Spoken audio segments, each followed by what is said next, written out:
gentlemen, what the world's been waiting for, what the world needs now, the one, the only, amazing, original Johnny Blaze. Often imitated, but never duplicated. There's Johnny.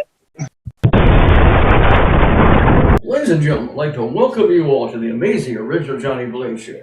It's always great to be here as I blaze right in with my karate kick.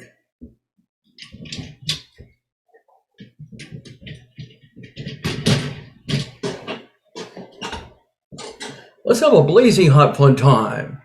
Two wealthy businessmen were vacationing at a resort, and one asked the other, "So how did you get your wife the presents for her birthday?" And the other man replied, "I bought her a new home on the West Coast. And that way, if she ever divorces me, I will still get to keep my first house on the East Coast." "That's very similar to what I did," said the other man. "I bought my wife a sexy negligee and her favorite sex toy. And that way, if she ever complains about her present, she can go screw herself." Where do homeless accounts live? In a tax shelter. Did you hear about that cannibal tax accountant? He charges an arm and a leg. How come politicians never pay rent? Because federal prison has always been free. We have a blazing hot fun show with a special guest. He's a multi-talented Grammy-nominated singer, songwriter, and guitarist. So please give a big warm welcome and say hello to Vasti Jackson.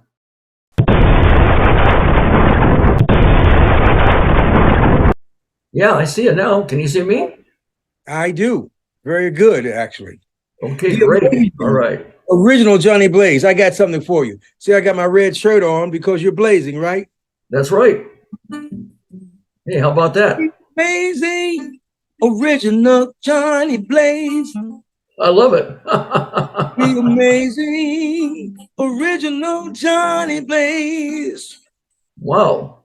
I'm so happy to be here in your space. The amazing, original Johnny Blaze. Wow, that's blazing hot and awesome. Yeah, I love it. All righty, man. Thank you. You got a red shirt. He even wrote a little song for me. How about that? I'm honored. I'm very honored.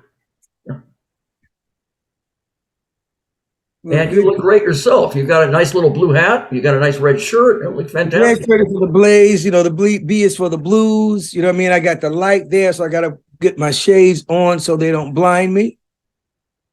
You're all set. You're all set. Very well. Vasti. Okay, Vasti. Okay. Anyway, Vasti, let me give you a rundown. Tell me about the Vasti Jackson story. How'd you get started in entertainment, and where are you from? Well, I'm a musical. I come from a musical family. My name is Vasti Jackson. I'm from Macomb, Mississippi. And believe it or not, man, I've been a professional musician since 12 years old. So that's 50 years, man. And started making music around the house. I was the noise maker, the eldest grandchild of Sammy and Mary Jackson, who were both musicians, singers, guitar players, harmonica players. So all my uncles, aunts play instruments. My mother, everybody sang. So it was just music really is just a celebration of love and family for me. All in the family. That's great. I applaud that. Mm-hmm. That explains where your musical genius and talents come from. Yeah, it's sort of a natural thing. Praise God. Yeah. That's wonderful. That is wonderful. You started at, you were how old? About 5 or 10 years old? Actually, I mean, I started fiddling with a guitar, I guess, around 11 or 12. Instruments were always around. And there were lots of musicians, older musicians in the neighborhood in Macomb, Mississippi. That's like, the birthplace of Bo Diddley and lots of other people there. And it's a big gospel blues scene there has always been. And so I started playing with the older musicians when I was 12 years old. I went on to Jackson State University under a musical scholarship, emphasis in percussion, and started working at Malaco Records, which is a big soul label in Jackson, Mississippi, when I was 18 years old. And so that was the largest independent soul label. And with the likes of ZZ Hill, Bobby Bland, Johnny Taylor, and then the gospel arena, the Williams Brothers, the Jackson Southern Airs. And so that's really how things started. It's great. Did you teach yourself how to play everything, or are you self-taught, or did you basically take any lessons? As I said, primarily from my family.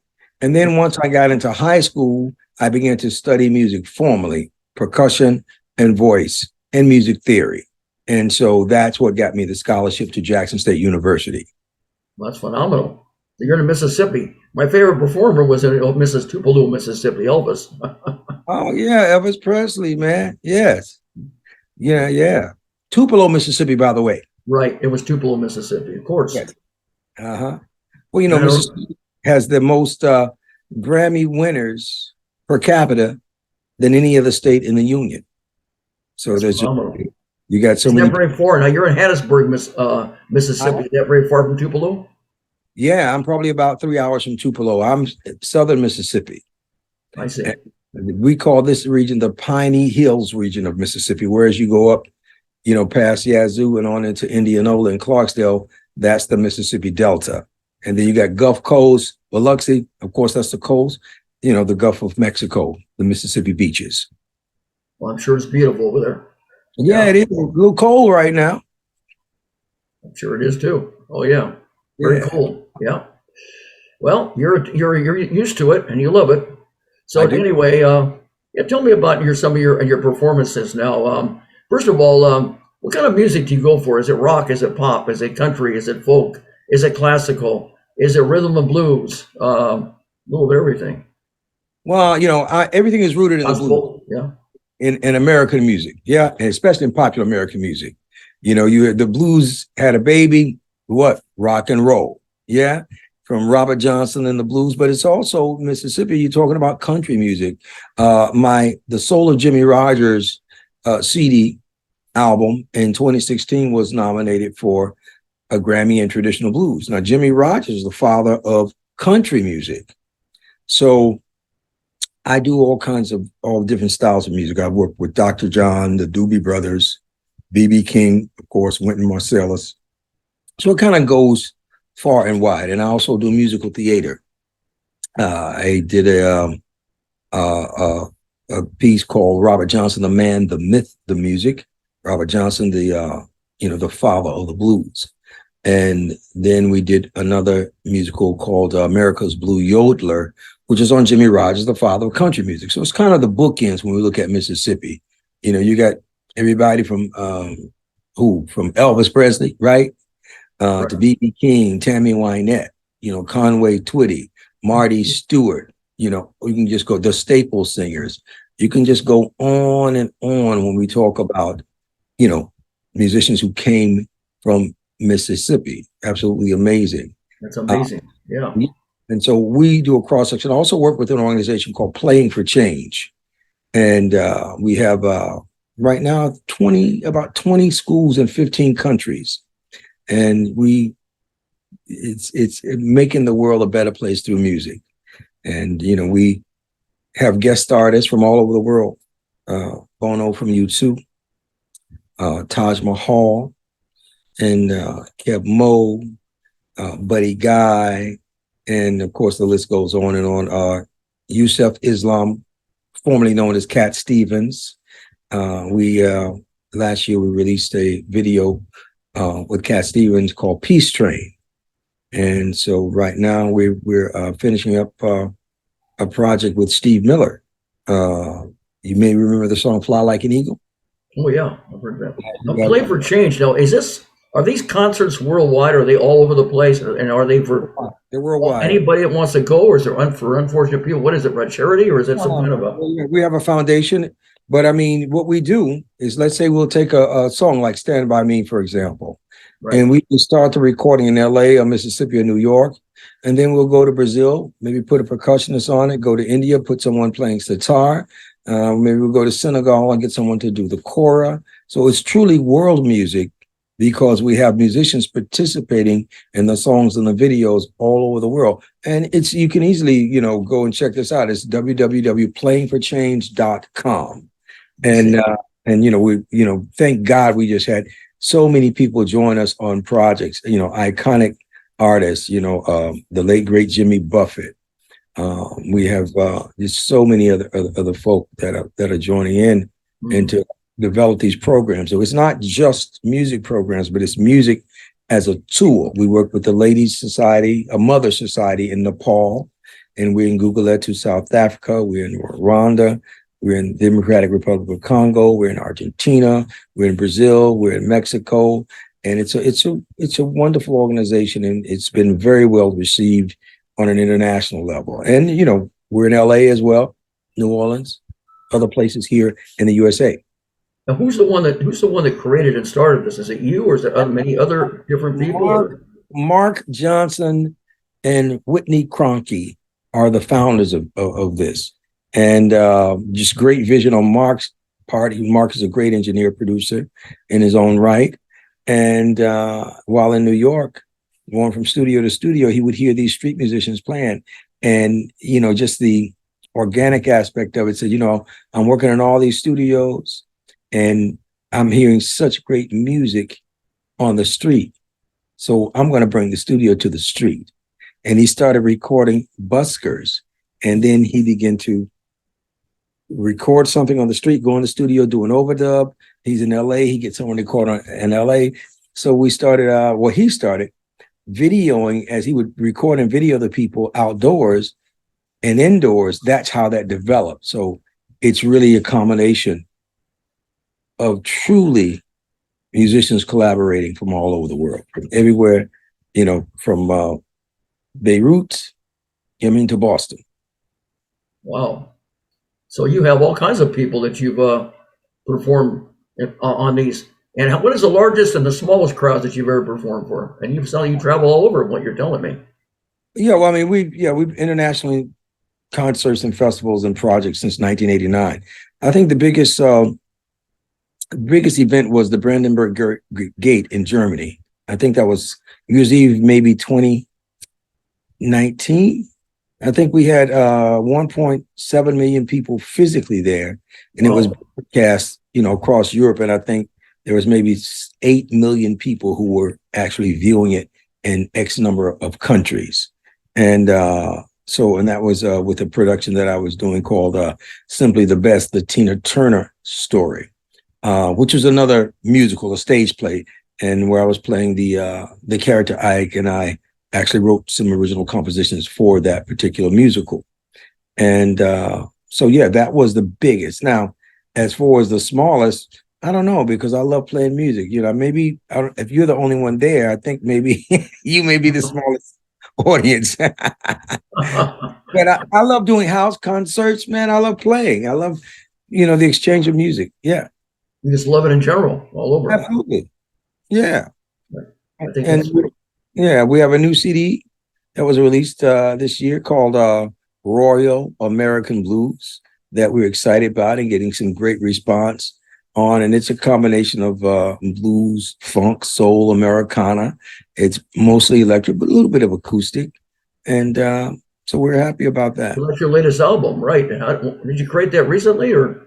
Yeah, we released it in August, Royal American Blues. Fantastic. And how did you go about creating that? Did you come up with the title and create the album and all of the songs below it in the album? Well, I mean, the blues is the classical music of America. And so that's why I called it Royal American Blues. And when we think about the aspect of royalty, and when you have names like B.B. King, the king of the blues, that's where the royal was inspired. America, of course, because it's an American art form.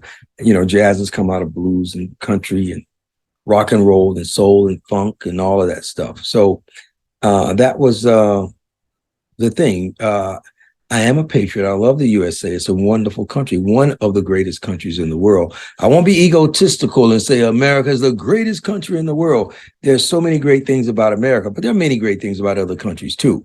Now, am I biased for the USA? Of course I am. That's why I live here and I love it.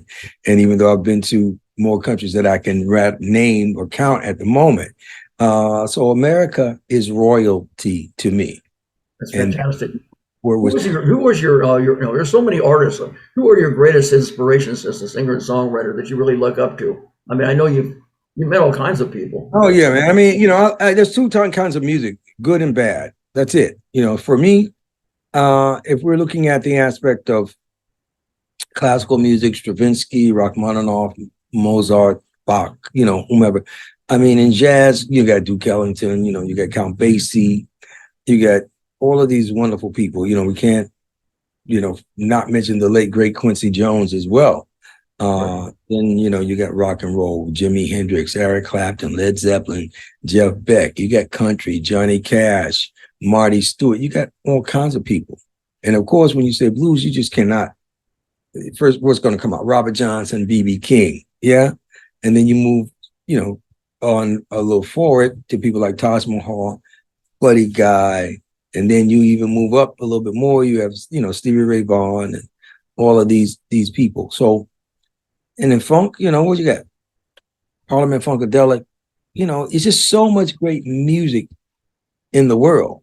When I'm basically speaking about the music in America, we could go with reggae with Bob Marley and the Wailers and Burning Spear, and we could just go on, man. It's just wow. So all those people you're mentioning are all your inspirations, I take it. they are. I mean, absolutely. I mean, there's so much incredible music. There's no way I could just settle on saying that I enjoy one style of music. It sounds like you like them all. The same for music. You like all kinds of music, what you're telling me. Absolutely. It's either good or it's bad. Either you feel it, it speaks to you, or it doesn't. And of course, taste is subjective. But I just find that there's so much wonderful music, beautiful music, inspirational music, even if it's not in the English language. There's something that it can communicate to you, whether it's Indian ragas, whether it's Japanese koto music. Yeah, so I love it. Do you prefer cover music, or do you prefer originals, or you like them equally? It's not a preference, man. I mean, as a composer, I love composing music. But as a composer, I respect other composers. I see. So therefore, if someone else does something, you say, oh, wow, that's very interesting, very unique. What a feeling. I didn't think about that. And we can do a lot of things, but none of us can do everything. And, it's so much that we can't, even though we were creative, we just can't imagine and think of everything. And then from a mental standpoint, to get these stuff out of you, from the inspiration to something tangible for someone to hear, let's say in Europe or Africa or Japan, you know what I mean? So there's only so many hours in a day. So there's enough room for everybody. The pie is big enough for everybody to get a slice and enjoy. So I do enjoy other bands, other composers, other genres of music as well. I see. Now you also have a single out recently. It's called "She." Describe to me, how did you go about creating that song? That sounds like a blazing. That song was inspired facially the power of women. And, there's International Women's Day. So I wrote the song. I was actually in Kigali, Rwanda, in East Africa. And they have more women in parliament than any other country in the world. So that was probably the first inspiration. And then the aspect of, women being capable of anything they can imagine in terms of art, science, business, government. So I wanted to say something about that. And, so that's how the song came about. She's a woman and strong she stand. She can do anything that a man can. Oh, yes, she's beautiful. She's kind. She's tough. Whatever it is and whatever it takes, she is woman enough. I think that's very, very catchy, very beautiful, and really makes sense. Well, I love women. Well, yeah, I can tell that. I can definitely tell that. If you didn't, you couldn't write such a song, right? Yeah. And actually, I was named after a woman. Vasti, V-A-S-T-I. My mother wanted a daughter. She wanted a girl. So she had picked out this name, Vashti, V-A-S-H-T-I, who was a Persian princess. Really? I was born, had a little something extra. So she took the H out. So if I had been a girl, I would have been named Vashti. Oh. Since I'm a male, she named me Vasti, no H. No H, Vasti, okay. Yeah. Like a vast and a tie. There you go. Oh, or a vast eye. Vasti. Yeah. Wow. I like it. It's unique. All right. Right. Well, have you had You work with any did you meet or work with any celebrities? And if so, tell me the various experiences that you've had working. Well, I don't know about the celebrity thing. I work with great artists, great musicians. I'm not quite sure I know what that.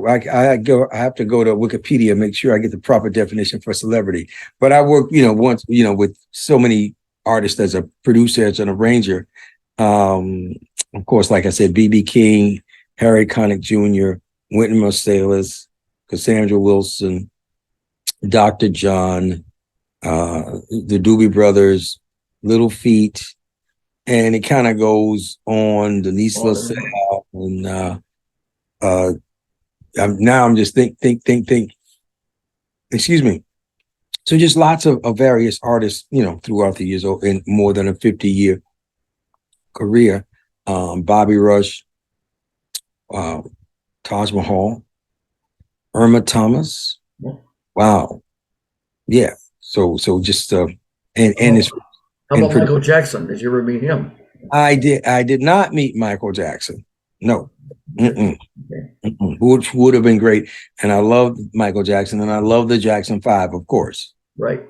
I just interviewed my last show. I interviewed Linda Peaches from the group Peaches and Herb. Yeah, fantastic. One of the songs, remember, Reunited, and It Feels So Good. Remember that? Absolute classic. And you remember the other one? Let's see, shake your groove thing. Your groove thing, right? Exactly. Yeah, she met Michael. That's right. Yeah. Yeah. Yeah, the king of pop. Yes. Did you ever meet her? Did you ever meet Linda Peaches? No, I did not. Never did. Okay. That was very entertaining show. Yeah. Yeah. Okay, great. Well, let me ask you something. So there's so many things. Now, have you ever had a show? Okay, describe your most memorable show and a show in which you tried so hard to make the show work, and for some reason, no matter what happened, it did not work. And if so, what did you do? How'd you handle it? Well, I have never experienced a show that didn't work. They work. Some work better than others, and I think there are times when there may be a technical thing that make you have to dig a little deeper, and you generally cultivate something that you would not have if you had not had that stress.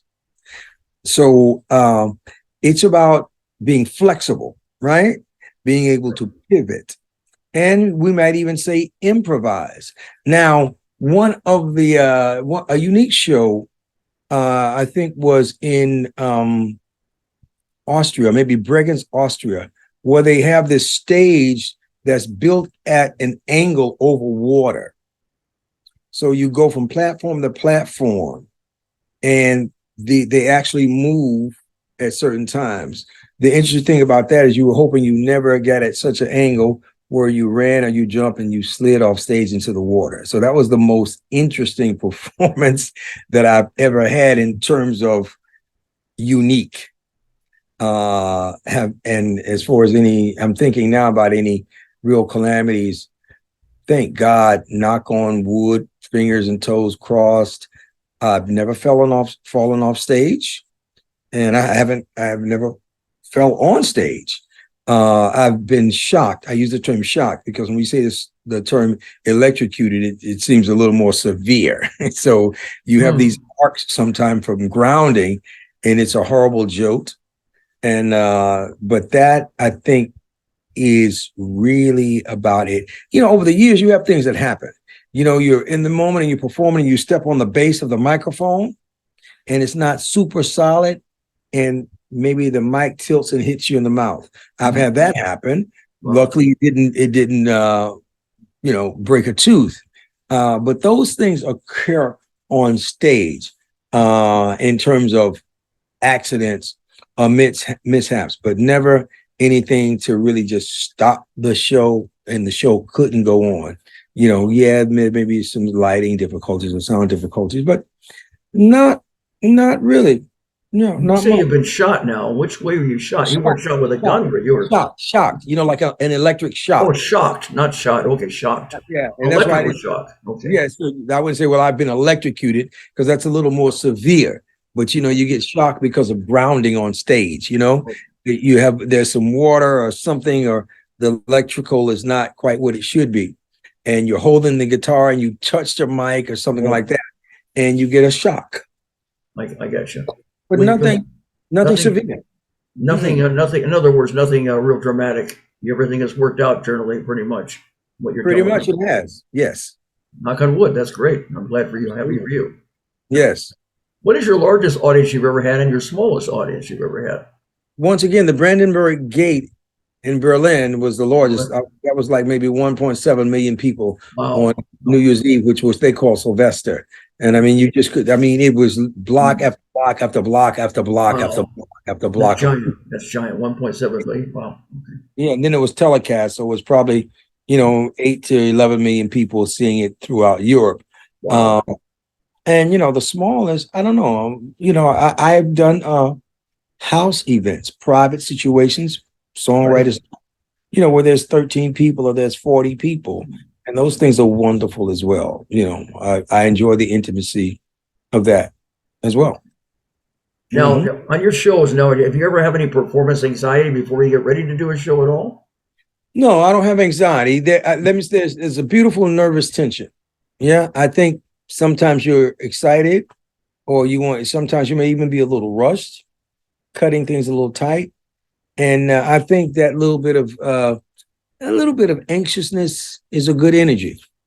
Yeah, sometimes you take a deep breath, you say a prayer, you know what I mean, before you go to calm yourself down if you're really kind of hyped up. But I mean, it is a mission for me anyway. It's something, the energy to exchange with the people, because music can be entertaining, but it's much more than entertainment. Right. So you've never had a performance in which you have forgotten the words of a song, or maybe a guitar string broke or something like that. Yeah, well, that's great. I mean, that's great when those things occur, because you have to improvise, you have to pivot. Right. So if you forget a word, you forget a lyric, just compose another lyric. So that's what you do. You just come up with something else, create something. Just change fingering. I got you. Yeah. And in every aspect of life is rejection, especially in entertainment. How do you handle rejection, or have you never been rejected at all in your life? Oh, of course, we're all rejected sometime, I think. Right. I think how do you handle rejection? Man, I'm on a mission, and I know that everything ain't for everybody. Okay. So most of the time when people reject it, it's not for them. That's kind of the way I look at it. I don't take it, I don't let the applause go to my head, and I don't let, as an example, the booze or the rejection go to my heart. Okay. I'm on a mission. And once again, if I touch X amount of people or one person, they really get it, that's who it's really for. And everything just is not for everybody. I don't like sushi. Right. Well, it's like Ricky Nelson said, when they're going to throw rotten eggs at him in Madison Square Garden, because he wasn't singing his earlier popular hits. So he came up with a song and of course, performed it. If you can't please everybody, please yourself. The Garden Party song, right? It's a wonderful song. I love that song. And I think that's very important. I think it's very important. And just to be sincere. You know what I mean? If you're sincere about the music you're composing and that you're performing, the music is for the people. It is not to try and ram it down their throat. You know what I mean? It is a gift, and you don't force people to accept the gift. You present it. Hopefully they receive it with joy and appreciation. That's as much as you can do. You're spreading love. You're spreading entertainment and spreading love, and hopefully people understand that, receive it, and they really enjoy it. I've been doing this for I don't know, man. What am I, for 53 years now? That's a long time. That's a long time. So evidently they've been. It's worked. It's been working. So it must be working. Otherwise, you wouldn't have lasted 53 years. Yeah, and I'd still do it because I enjoy it. Yep. Well, that's important. I enjoy composing and producing and arranging and performing live. Yeah. So you produce music, you perform. Mm-hmm. That's You perform live and you produce. Yeah. I'm sure you've Absolutely. done music videos also. I'm sure you've done that. Talk to me about that. Some, but you can find them on YouTube and Vasti Jackson. And you can go to my website, vastijackson.com. Of course, there's Facebook and there's Instagram and all the social media things now and TikTok and all of that. So it's a very interesting time. And for as technological developments that we have seen, let's say over the past 30 years with the internet and well, further than that, let's say 50 years when we talk about cell phones and internet, now AI and so forth and so on, and all of this social And media. artificial intelligence, that's right. What's your process, creative process to creating a music video? What's involved in it when you do it? Well, the first thing is, of course, the music. And then the music kind of gives the story or the inspiration for imagery. How do we further express the content or the message or the communication of the music through visuals? That's where it starts at. Now, whether we choose to do something on location or we choose to do something in a studio, sometimes, depending on the director you have, of course, you're going to listen to their opinion and their suggestions. I'm not a videographer. That's not my forte. So it's very important to be able to delineate authority. And when you don't know, ask questions. Don't be afraid to ask questions and listen to someone else's opinion. And you don't have to follow it, but at least someone may stimulate something in you, or they just may have a better idea. I see. Well, yeah, the only way you're going to find out if you don't know is to ask, of course. You're absolutely correct. And of course, no one knows everything. You can always learn new things as long as you're alive. This is absolutely true. That's right. Well, that's important to learn. Yes, sir. Now, on your shows, on your entertainment shows, do you do any meet and greets, sign autographs, and pose for photos? Of course we do, because it's about the people. Now with all the streaming and the downloading, we still, a point of contact with the audience. We bring CDs and stuff and photos because, people want to have memorabilia. They want to carry that moment home with them with something that's tangible, not just a memory. And so, of course, it's so important to connect with the people. That's why I was saying earlier, I'm not quite sure I know about what the true definition of the word celebrity is, because I know it is so important that humanity is always there and that we are neither above or below our audience, the people who choose to take their time and their money to come out and have an experience with us. We treasure them and we appreciate them. And we're, so the term celebrity is, I don't know about that. An artist, of course I am. A musician, of course I am. A humanitarian, of course I am.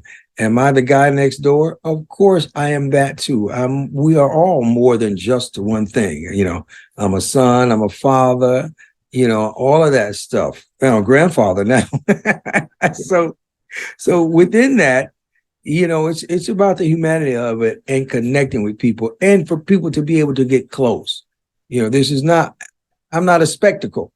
People can experience excitement during a performance or a show, and it may be spectacular. But once the lights go down and I'm off stage, yes, I'm just a guy that loves music and loves people. Well, that's fantastic. That's very important. If you don't love what you're doing, then you're in the wrong business. You obviously love it, and you love it. You put your mind, body, heart, and soul into what you're doing. Yeah, I think it's very important. If not, you could just do something else to make a lot more money much easier. Well, that's wonderful. You love what you're doing. Oh, yeah. There's a lot of people that hate what they're doing. They're forced to do it. But sometimes you got to do what you don't like to do to get what you want. But this is very true. This is very true. It's the old saying is if you do what you love, you'll never work a day at your life doing that which you love. You may need to work somewhere else and combine those things. So for me, doing music, does not appear as a job for me. Now, there may be things attached, whether it's the travel and whether it's this, that, and the other. But when it comes down to just, either performing or creating the music, That's part of my joy, part of my worship, part of such a, you know, part of my existence. It's very important, like breathing, sleeping, eating. I assume you're a solo artist, right? You don't have a band, or maybe you do. I work as solo, but I mean I have a band. I work with orchestra and all kinds of configurations. Oh, Yeah, you do have a band. Okay, even though you're solo. Okay. yeah. What's the name of the band, and how did you meet the people, and what do they do? What instruments do they play, and where? Well, there's just a broad spectrum of musicians that we have all over the world. And as a matter of fact, I'll be in New Orleans. I guess that's next Saturday, the 14th, at the Dewdrop Inn. And so those Keiko Komaki on keys, she's from Japan, and Donald Thomas is from New Orleans. Chris Barker on bass, he's from Mississippi. For this particular event, it's just a quartet and myself. And so you meet people at festivals and clubs and recording sessions and things like this. You form a bond, and we've been working together for years. But we don't play every event together because there are so many different projects of different styles that just a slew of musicians literally all over the world. What's the name of the band that you're talking about? Vasti Jackson, just like by Jack. Oh, yeah, named after you. Okay. Jeff Beck or Carlos Santana, you know what I mean?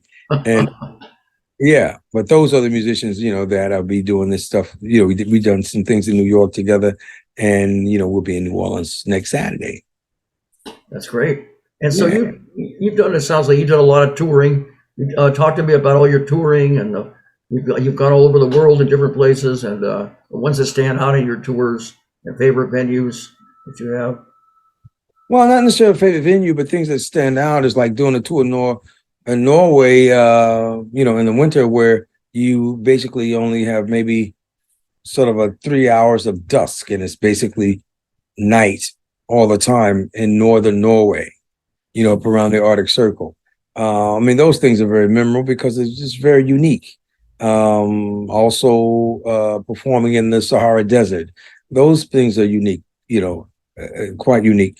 But there's so many beautiful places throughout the world, of course, whether you're performing in Japan or Paris or London, or someplace. And of course, here in America, whether it's, New York, LA, Beacon Theater, so forth, the Apollo Theater, there's so many incredible places. But the two that came to mind, of course, like I said, was Norway and the Sahara Desert. And I guess it's kind of extreme. Some extremely cold and dark at night to extremely hot and sunny in the Sahara Desert. So those are, two of the most unique performances. And I've been touring internationally since 1989, sort of all over the place, South Africa. Okay, wow. Morocco, Tanzania, of course, Canada, Brazil, Argentina, Mexico, Uruguay, Australia, Switzerland, of course, Italy and Portugal and Sardinia. Paris and France. Oh, yeah. Yeah. So it's just so, Britain, of course, UK, Ireland. Yeah. England, Ireland, Australia. Yeah. Yep. Mm-hmm. Down under. Yeah. You've seen the world. That's what it sounds like to me. A lot of it, man. A lot of it. Yeah. Even Ukraine or Ukraine, before all of this stuff that's going on there. Yeah. A very beautiful country and wonderful people as well. Gotcha. Now, as far as the music goes, you probably I really like all kinds. You prefer happy or sad songs, or you like them equally? It doesn't make any difference. There's stories, man. It depends on the story. You know what I mean? A good story, a good melody. I think there's a time and there's a place for everything in terms of storytelling, because life is comprised of so much. There are happy times, there are sad times, there are mellow times, there are exciting times. There's the seasons, there's winter, there's spring, there's summer, there's fall or autumn, however you want to call it. So you think about the weather, the climate, the things that may have happened in your life at this time or at that time, and we write about it.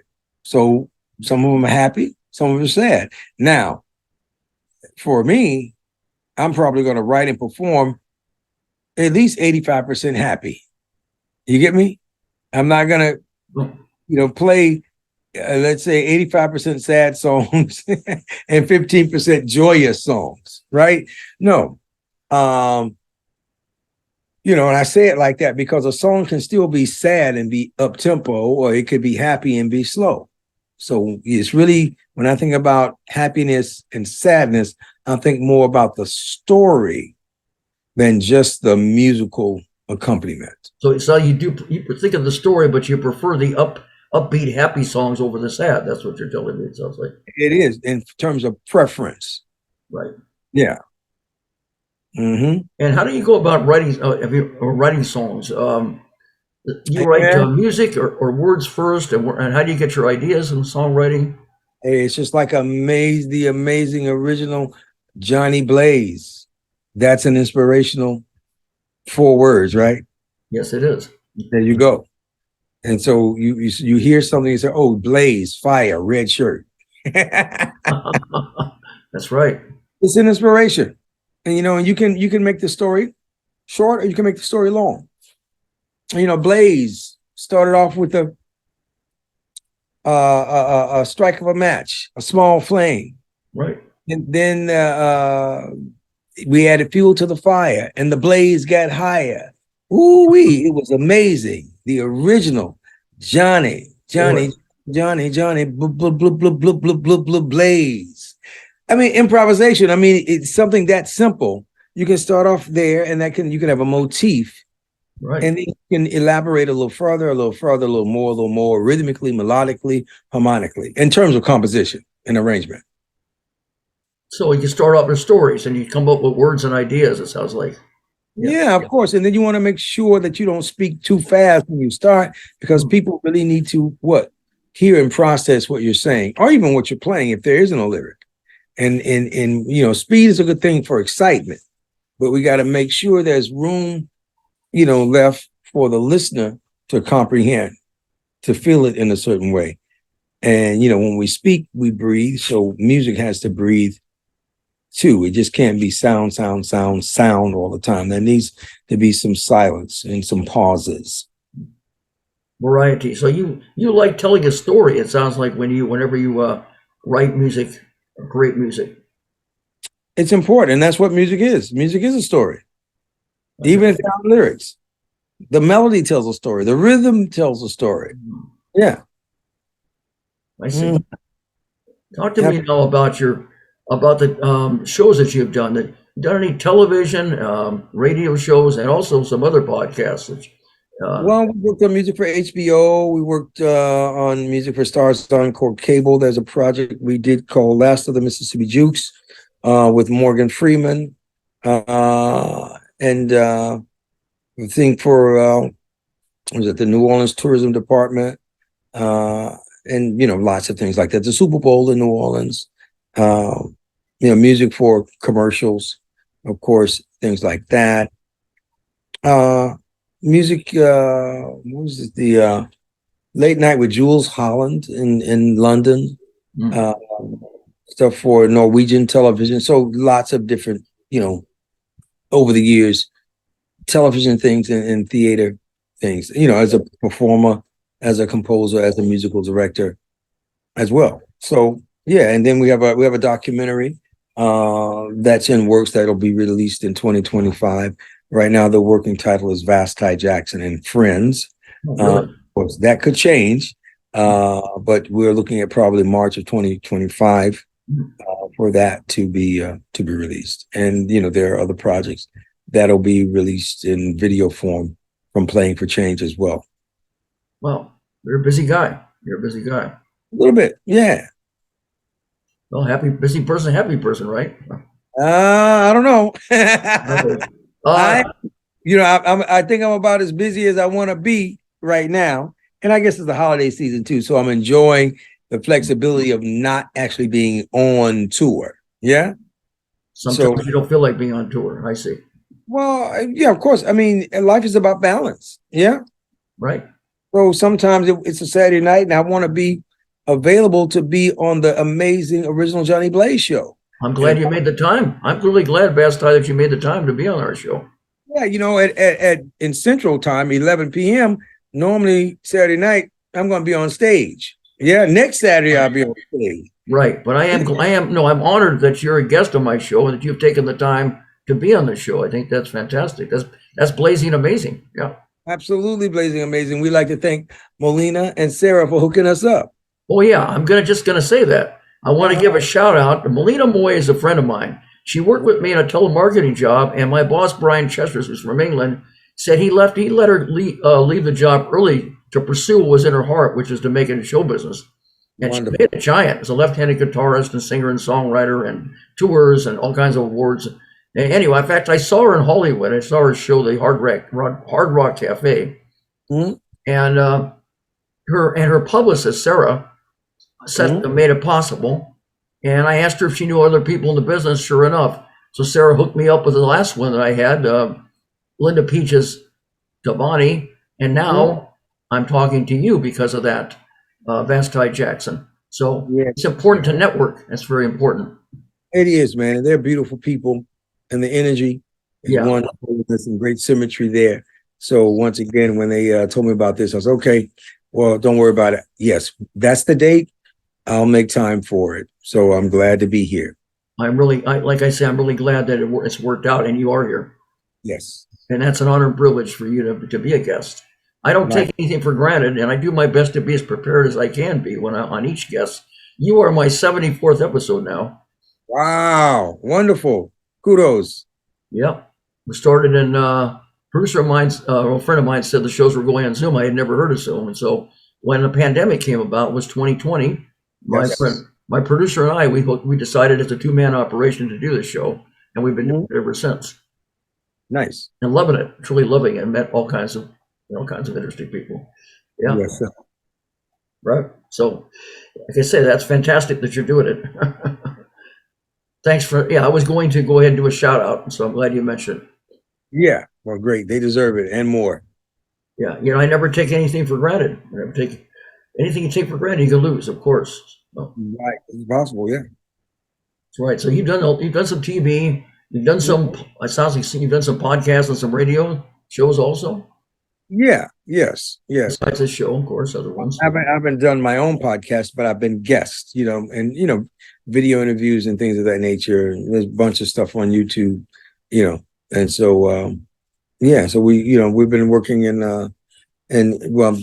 over the years back and forth in Africa, but we've been working in Ghana and Morocco and Ethiopia and Tanzania, since COVID came in 20. So we've been back and forth from Africa about twice or three times a year, to various countries and developing projects and teaching there as well. And you have your own podcast. What's the name of your own podcast? I said I don't have a podcast. Well, you don't have one. Okay. Mm-hmm. I see. Well, you never maybe know. I should start one. So a lot of people see a podcast is nothing knocking a podcast. It's very popular. And especially he thought of that, see, in 2020, a lot of people were home because of the COVID. A lot of people would be home. And podcasts are very popular all over the world. But I tell people that my show is better than a podcast. And, it's interesting. People are creatures of habit. Even I tell them you can not only hear on my show, you can actually visually see it, that it's better that way. You know what they do? They go right back to podcasts. Okay. No matter what I tell them, they're comfortable with it and they go back. Okay. Well, I like the interview format. I like the exchange. Yeah. Right. Mm-hmm. Well, I like to talk to people. I like to see what makes them tick and find out about them. And that's how you find out, is you ask them questions and try to interview them and be as prepared as you can be. Yes. That's important. Treat other people the way you want to be treated, of course. This is true. Absolutely.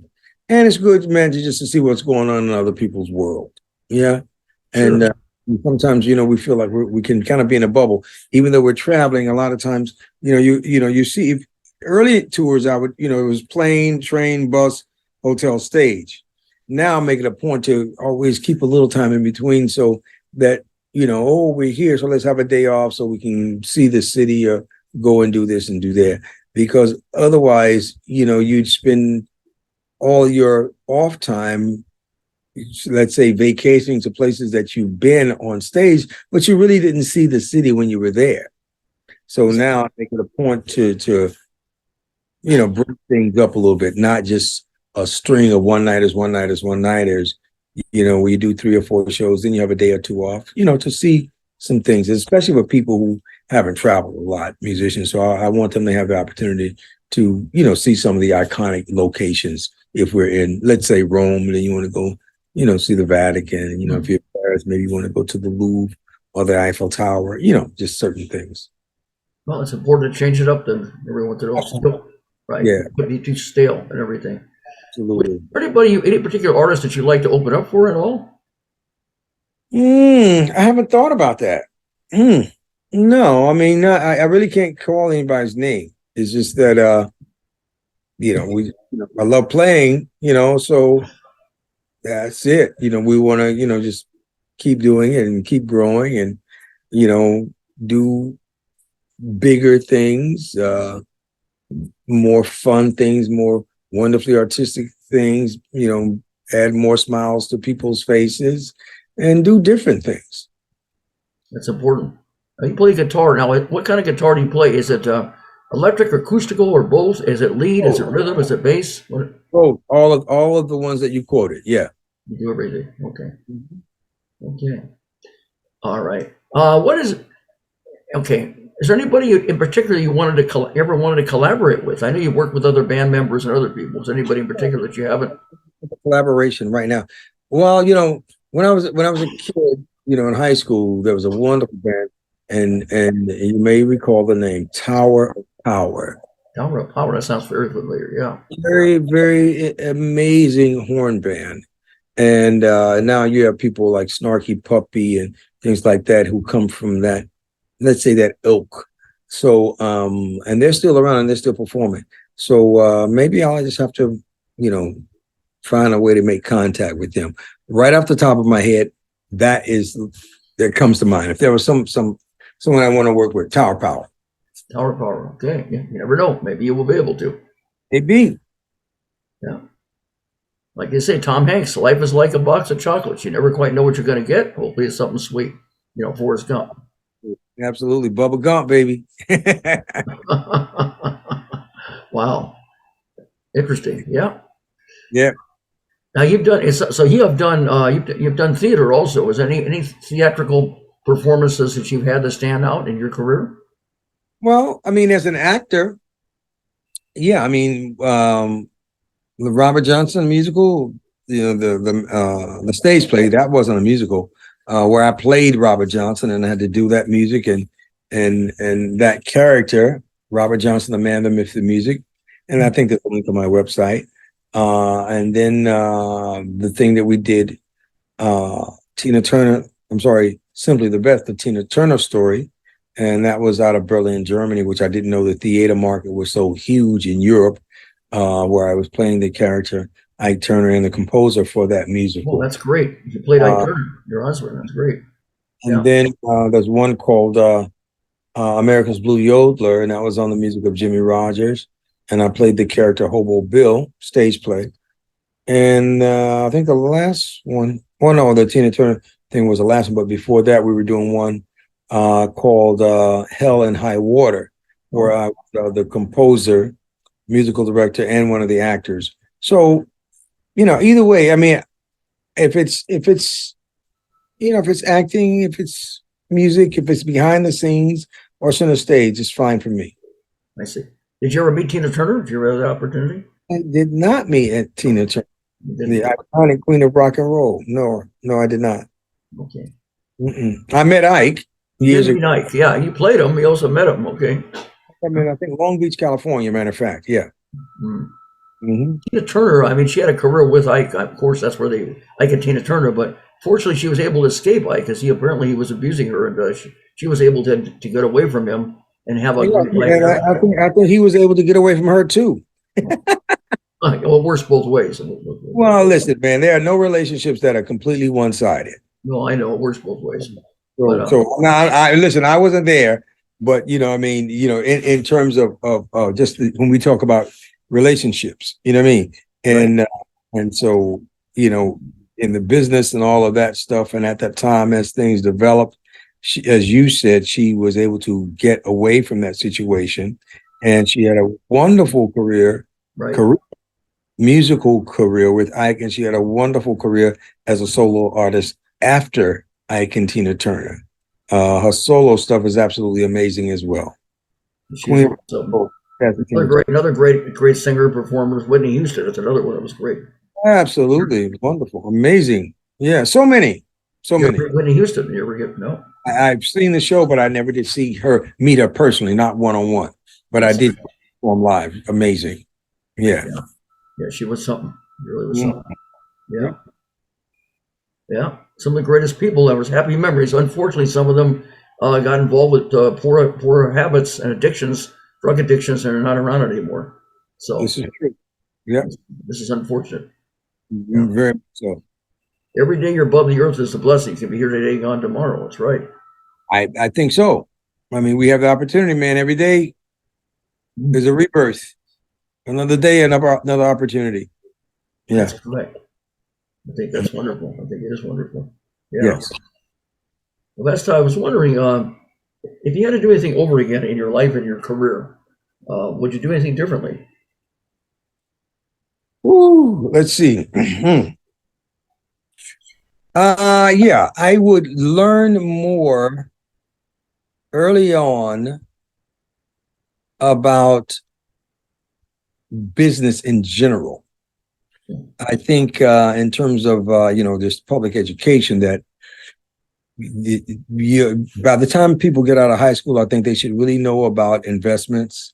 I think they should know about the tax system and things of that nature. I think they should really, there are certain life skills that I think in public education that they should make mandatory. So what I do differently, I would want to do those differently because those things are available and they are foundational education points that are taught in public school. I think by the time people graduate from high school, they should know about banking, investments, taxes, basic life skills, not just textbook stuff in terms of, algebra and so forth and so on. I think they should have a basic concept of a little bit of auto mechanics, a little bit of carpentry, plumbing, electrician, stuff like that. I think those things are so paramount. And even in terms of nutrition, I think that that by the time kids graduate from high school, they should really know about organic foods and, what preservatives and so forth and so on. You know what I mean? So you're saying they should know other things besides just regular textbooks, things that they're going to deal with in the outside world in life. Deal with this stuff anyway. Come on. Right. You should know about compound interest, man. Before that should be a requirement before you get your high school diploma. I got you. But if you had to do anything over again, though, in your life and your career, would you do anything differently, or would it pretty much be the same as what happened? No, I think for me, because of the way things develop, for me, it's unique. It wasn't cookie cutter. It wasn't just, you went to this school and you got this diploma and you met this, and it wasn't really like that. It was a bunch of amazing, wonderful encounters. I'll put it like that. And over that journey, I just don't think anything that these experiences sort of make you what you are. So you're content. It sounds like you're very content. You're very content with your life, the way it has. I think so. I think I'm a happy person, and I'm grateful, and I'm content in that sense. I have 2 sons, they're doing well. I have grandchildren, they're doing well. I get to work when I want to work, and I get to do what I want to do in terms of my art or my career, however you want to call it. And people are still interested and what I do, and I get to make a lot of noise that people find pleasant and joyful, and they want to pay me for it. Are you So kidding? you wouldn't do anything differently. You're happy the way it was in the Well, past. The way I'm happy. Let me say that. What would I have done? I probably would have got braces on my teeth. And my mother told me when I was, a teenager. You know what I mean? So I Right. mean, if we really look over this, so what all I got, I would have gotten braces. I would have did what my mother said. Are there other things like that? Of course there are. That's different than regret. But I think there are things that, as far as where we are in certain things, I don't know, man. I've really, and I do really enjoy what I do. That's very important. Okay, so in general, you're happy the way things turned out, and you might have not done too much differently, maybe a little something different, but in general, things worked out well for you. And you're Well, in general, absolutely. Yeah, in general, once again, I get to play music and make a living at it. you're very fortunate that you Are can you do something that you truly love and make a living, and not everybody kidding? has that experience. Absolutely. So what am I gonna, how can I be ungrateful for that? I'm not gonna go, oh, I wish I would. Oh no, I don't know, man. I mean, I'm still receiving emails and people are still, for lack of a better word, hiring me or booking me. well People still, that's I mean, come on, man. And I get to meet beautiful people and I get to make all kinds of music and and I'm still learning so much. I'm excited about this stuff, man. I so am. you truly love singing, songwriting. Out of all the okay, you love what you're doing. Now, out of all the different things you do, whether it be creating, recording music, creating music, writing music, or performing in-person performances, which is your favorite and Neither why? is my favorite. They're just part of this big, beautiful ball. What did you say? I didn't hear that. Neither is my favorite. They're all part of this beautiful ball. You know what I Oh, mean? It's just, when I'm alone and I get inspiration and, and I write it down and then I start recording that is so wonderful and unique unto itself, so there's no comparison to performing live. And then you get the feedback and the energy from the audience live. That's a thing unto itself. So it's not that I like any of those things better. I appreciate them for what they are, and they're absolutely fantastic, and they're unique to a sense. Yeah. so you like them equally. You like every single one of them equally. There's not one thing that stands out that's your favorite out of them all. No, no, no, no, no. See, man, music is from inside. Music, you may express it on an instrument, or guitar, or with your voice. Now, I just don't have this big preference to say I only want to express music in front of other people. And I think if that's the case, then you probably don't love music. If you have to have an audience, you don't have to have an audience to love music. Yeah, you can still love it. It's true, music without an audience. But it's nice to have an audience, isn't it? It's great to have an audience. Nothing like it is beautiful, necessary. But music itself, that stands on its own. Well, yeah, you could listen to music and enjoy it without having an audience. That's for sure. You can create it without having an audience. Right, that's true. That's And you true. can perform it without having an audience. The audience is a wonderful, wonderful component. And that's why I say these things, it's like, it's like saying I love water more than I love food. I see. I mean, they're both necessary and the water quenches your thirst, like an apple can't, but a water can't give you what the apple can give you. Right. See? So within those things, I just value the unique beauty and the diversity of this stuff. Yeah. I see. You love them all equally. That's what you're saying. Like Okay. culture. You know what I mean? It's like culture. It's like people, it's like, oh, well, they do it this way. Wow, how beautiful, how unique. Let me experience that. Now, what do you think about your opinion about the talent shows out there? Things like America's Got Talent, X Factor, The Voice, or American Idol. Do you feel that those kind of shows really bring value to aspiring people who want to make it in show business and be successful? Get out there. What is your Well, I mean, opinion? there's a place for it, but I think in terms of artistic development, that's just a different thing.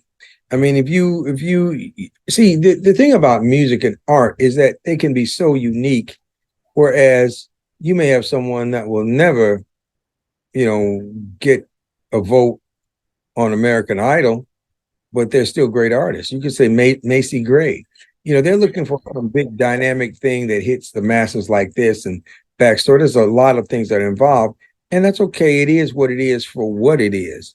But there's something about the organic development where, you know, the experiences of life sort of tune your voice and your phrasing that you just cannot get sometimes unless you actually go through some things and you live X amount of years. There's always going to be some, what do we call prodigy, right? That's Right. going to all of this, wow, at 12 years old. There are going to be some of those. And they're going to be great artists or singers that actually get on one of these talent shows and receive, you know, great recognition. But what happens there a lot of times, you know, if you don't marry that with the right song and the right presentation, see, it's not just that. It's not just on a talent show because the audience is getting something that's put into a small bubble and it's really, really condensed.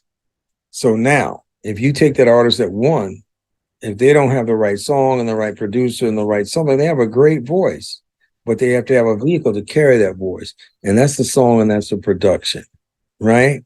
And you're seeing people do one song as opposed to an hour show, an hour performance. Once you get in the real world and you're touring and things like this, guess what? You're going to be on stage 45 to 60 or 70 minutes. Now, are you just singing this one song great, or do you know how to perform on stage for an hour, 15 minutes? It's a different process. Whole different. It So is. because a person does well on that doesn't guarantee they're going to have success in the business afterwards, right? Of course not, but it's a great platform.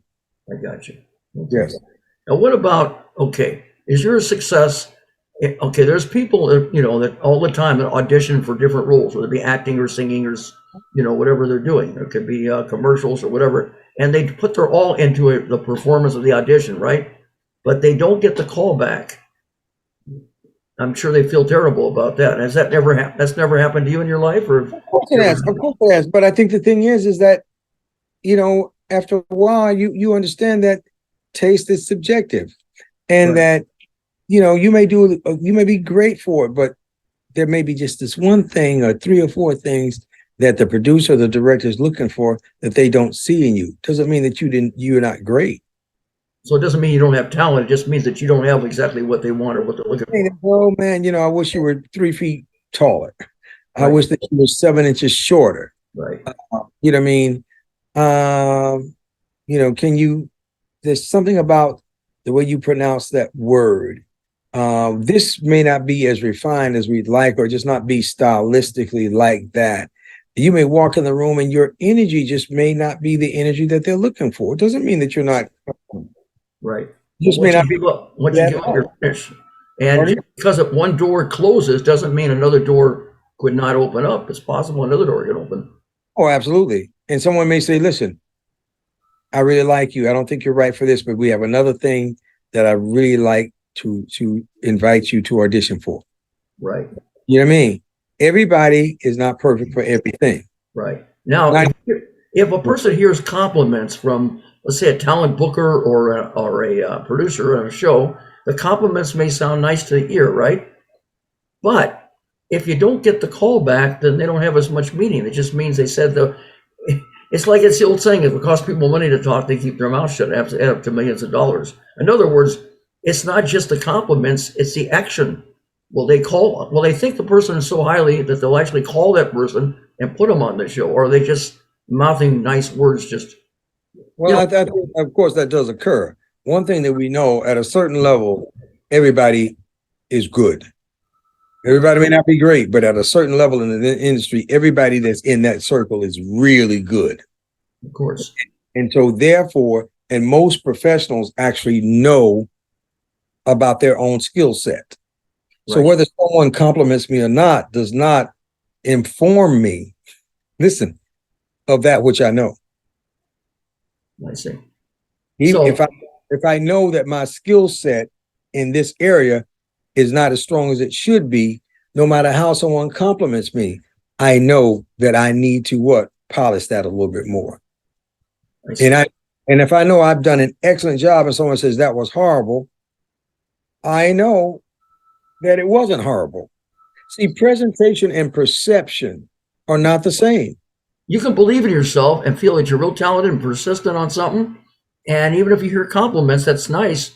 But if you don't get the call, well, I look at it that way, then it's their loss, whoever's not putting you on. It could be, but there are some things we can go on feeling and some things we can go on truth. Right.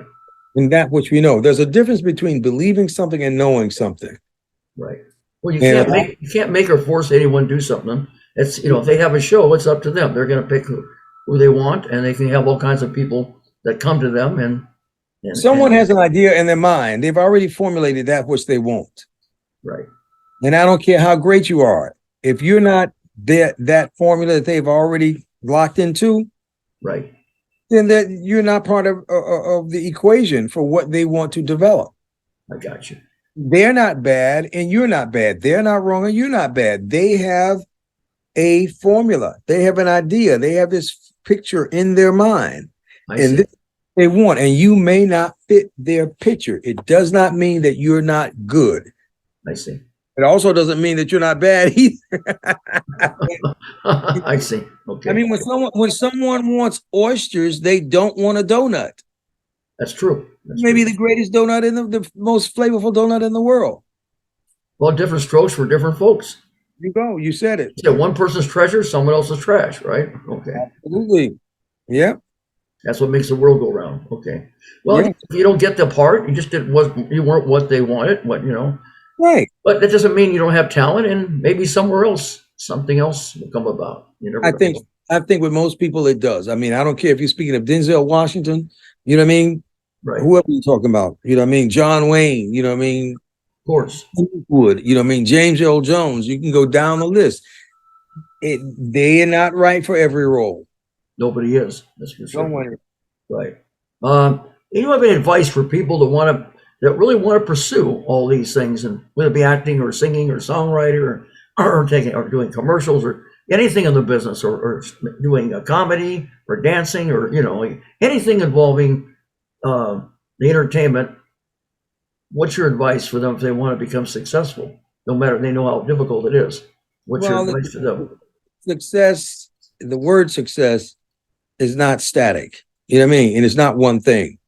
What's for success for one person may not be success for another person.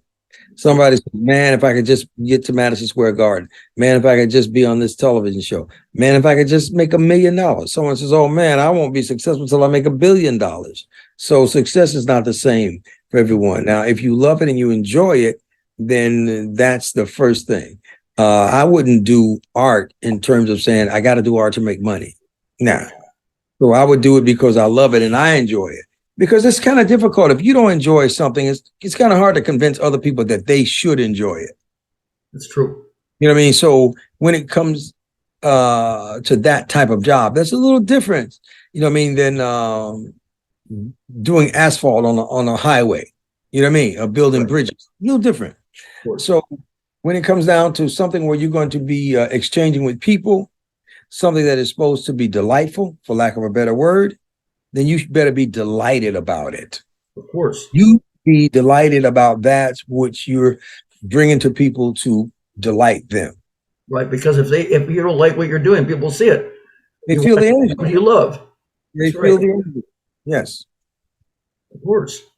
If you're not having a good time, you're in the wrong business. You better do something else. I agree. Right. Yes, sir.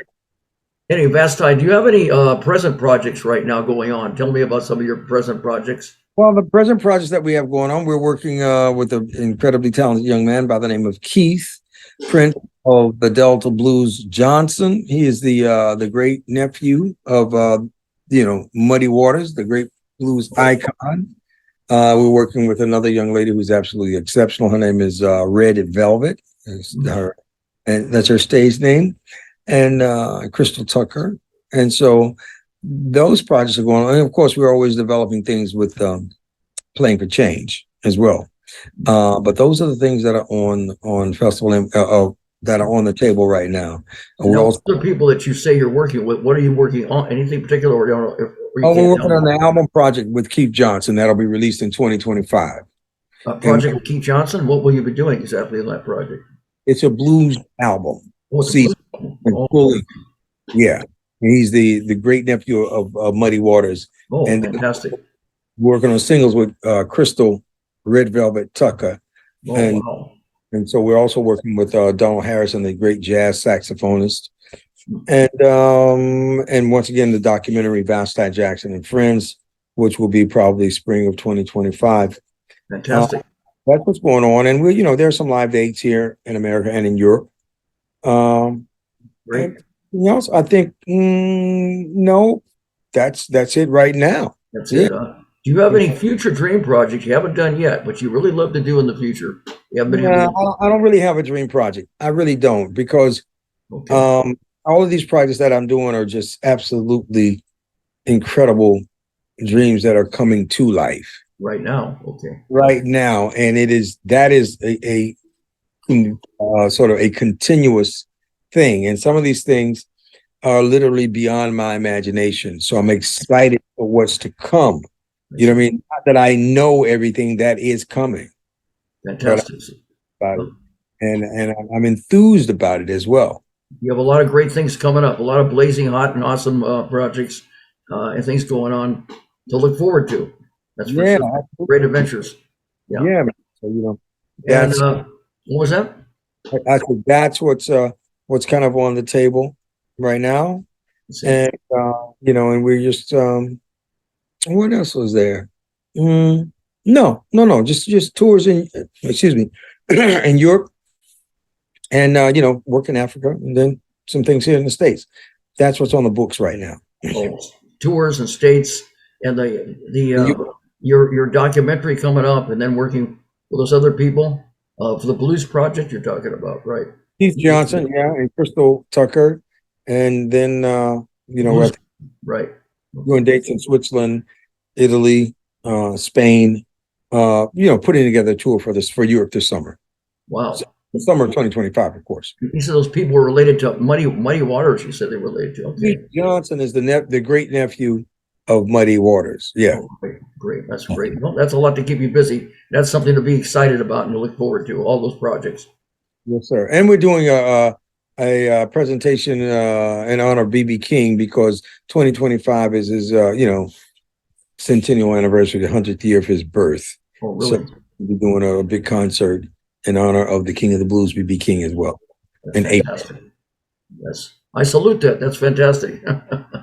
Yeah. Vasti Jackson, if people want to find out more about you, tell me about the different links: entertainment website, Facebook page, YouTube channel, imdb.com, Spotify, Instagram. There's imdb.com page, or perhaps there's a LinkedIn all of those, and VastiJackson.com, www.vastijackson.com, and then there's the same on Facebook and Instagram and TikTok and all of that stuff. So reach out, say hello. I'll be sure and hit you back up. Fantastic. Sounds great. Well, you know what? Here's a time, ladies and gentlemen. We've a very important time on this show. It's called Showtime. Woo. And it's starring you, Vasti Jackson. Starring me? Well, let me grab my guitar to match my hat. Oh, really? Okay, I was gonna play some of your songs here. I have them, and if you want to play along with them, go ahead. Okay. Johnny Blaze.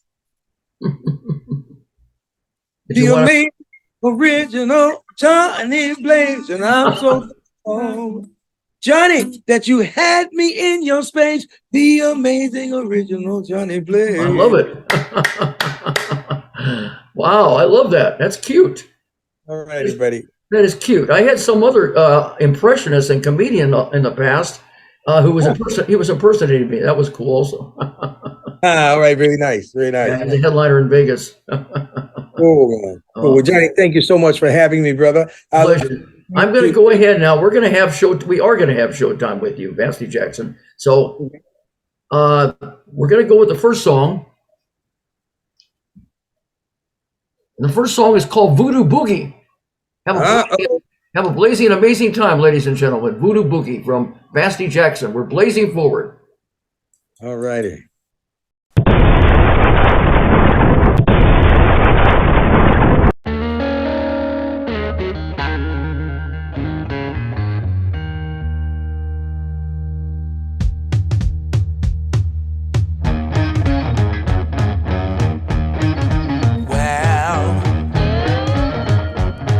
There's something in the air, and I can feel it.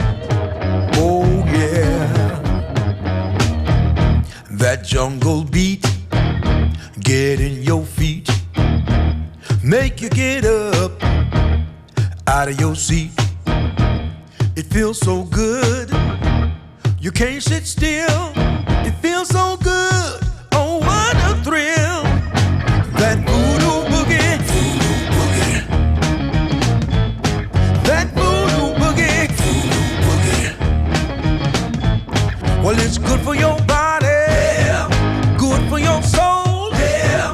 It's good for your mind, yeah. Make you have a good time, yeah. Feel the groove, yeah. And do your thing, yeah. 'Cause when the music hits you, yeah. You feel no pain, yeah. That voodoo boogie, voodoo boogie. That voodoo boogie, voodoo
Yeah, that's from the Royal American Blues CD, the new one. It is. Mm-hmm. Wow, really? Where did you say that was from? I didn't hear that again. The new CD, Royal American Blues. Oh, really? Yeah, that's the Blues? first album. That's your new album, right? Yeah. It is. Fantastic. Yeah, I really like it. Yeah, that's hot. That's great. Thank you. It's got a great boogie, a beat to it. We have another one now. We have a final song here, Vasti Jackson, and the song is called "She," about the women's movement empowerment. Yeah. Let's go for it. Have a blazing hot, fantastic time, amazing time. All right. Yes.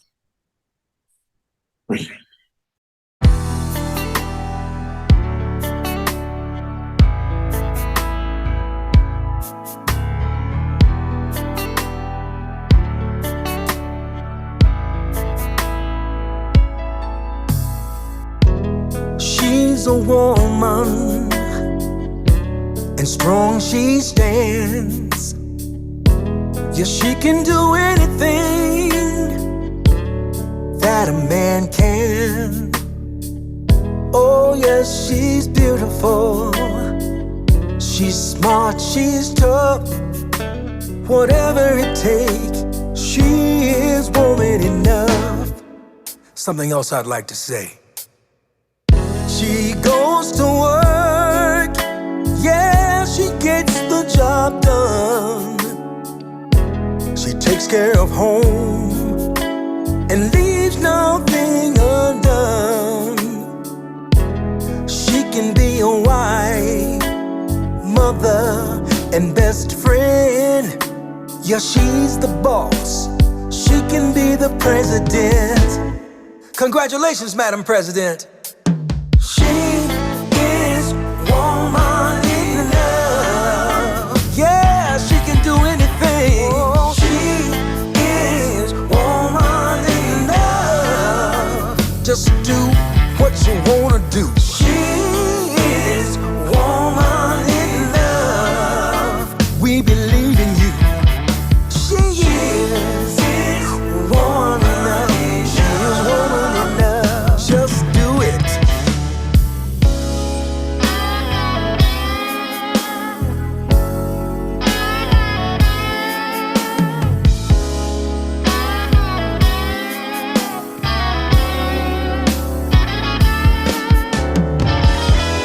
Hold up, one more verse. She can be a doctor and a lawyer too, an astronaut and engineer.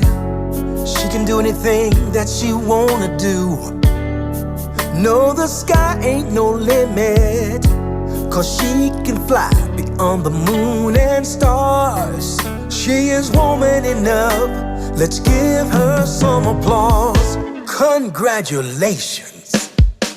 She is woman enough. Yeah, she can do anything. Oh, she is woman enough. There ain't nothing she can't do. She is woman enough. We wanna thank you. She is woman enough. She is woman enough. Thank you. Thank you.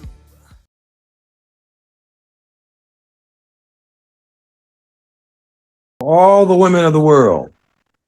Yes, for all the women of the world. That's a Spark of Genius song. Well, thank you. That really is. Oh no, it really is. It's blazing hot and awesome. It really is. It really is. Vasti Jackson. Yeah. I love it. Bravo, bravo, bravo. Thank you, brother. Thank you. You're certainly welcome. We want all the women to know that that's, you know, a celebration of them and a prayer for them as well.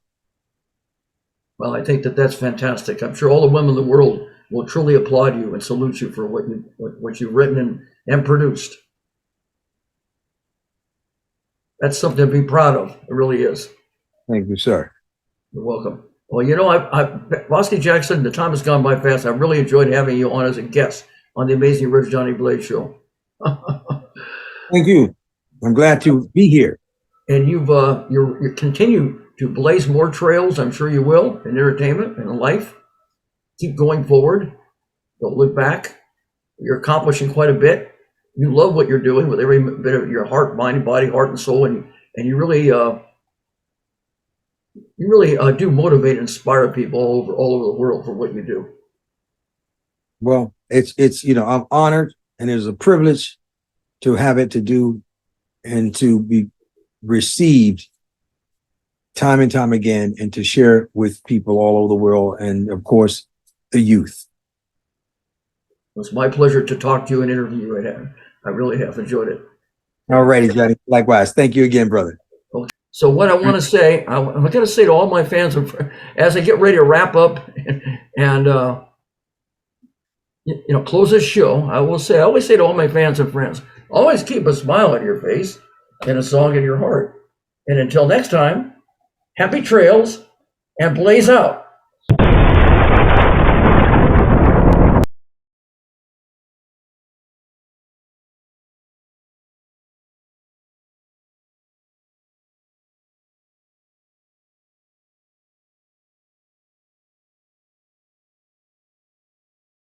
Ladies and gentlemen, If you would like to be a guest on an entertainment talk show, please send us an email at amazingoriginaljbshow@gmail.com. All of our episodes will appear on YouTube and Facebook and receive over 3,000 views. Don't forget to sign up for our YouTube channel, and every guest will receive a complimentary DVD of their appearance on the show. Remember, we are much better than a podcast. And now, the amazing, original Johnny Blaze has just left the building. Good night. God bless.